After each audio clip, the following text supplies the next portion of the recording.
have a humbling one as well, thinking I had it all together. And just this past year, both of us experienced, but I'm going to speak to mine. Ended up in a lovely place called St. Vincent, and it's, this beautiful Caribbean island, not realizing that there was one flight in and one flight out a day. And unfortunately, on the day that we were intended to leave to come home, the entire, the flight airspace was shut down and we were unable to get home, and not realizing that it would be a week before we could get home. And it was very humbling because when you have celiac and you have food sensitivities, among other things, being on certain medications.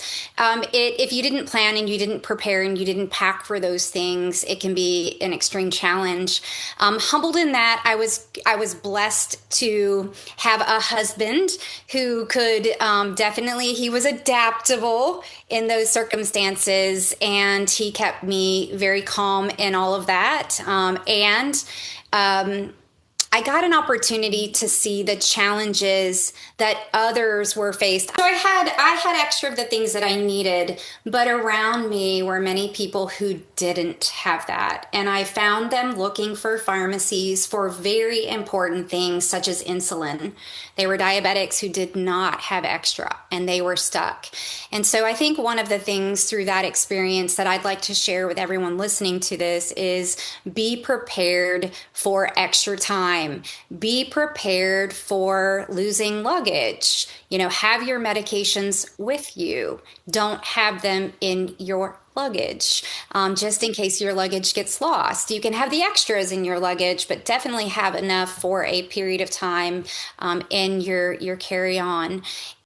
If you are on very important medications, even if you have overpacked, look around to what are the laws governing pharmaceutical medications? Where are the pharmacies? Because going back to the Peru story, I was very, very thankful to know that we had access to things in Peru that we would not necessarily have at home without a prescription. We didn't understand the language, so we had to phone a friend, but we knew that we could get stuff.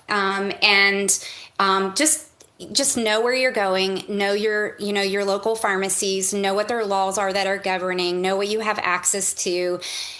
I do believe taking the extra steps to do that ahead. This doesn't happen often, and the goal is for it not to happen, but you should always prepare for the worst and hope for the best.